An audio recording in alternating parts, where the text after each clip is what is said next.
बारडोली में हजारों आदमी हैं तो हजारों आकृतियां हैं। एक समान आकृति मिलना मुश्किल है और सबकी एक जैसी आकृति हो जाए तो पहचान ही मुश्किल हो जाए, फिर पता ही नहीं चले। किसी के घर में कोई घुस सकता है, पता तो चलता नहीं, आकृति समान है। एक प्रकृति की व्यवस्था है कि आकृतियां भिन्न है, इसलिए पहचान होती है। प्रकृति भी भिन्न है, सबकी प्रकृतियां भी समान नहीं है। अगर सब मनुष्य समान प्रकृति वाले होते तो फिर प्रवचन की कोई आवश्यकता भी नहीं होती। सब समान है, सब शांत उपशांत, अपने आप सब ठीक हो जाता है। आकृति की भिन्नता है, प्रकृति की भिन्नता है,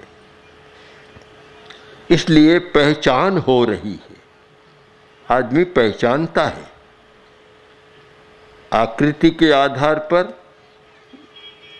पहचान करता है कि यह आदमी दूसरे आदमी से भिन्न है, और प्रकृति के आधार पर हर कार्य में पहचान करता है, देखता है कि कर्मचारी रखना है तो इसकी प्रकृति कैसी है, शादी संबंध करना है तो इसकी प्रकृति कैसी है, संबंध जोड़ना है तो प्रकृति कैसी है, और किसी के साथ व्यापार धंधा करना है तो देखता है इसकी प्रकृति कैसी है। आदमी प्रकृति की पहचान करता है और फिर संबंध जोड़ता है।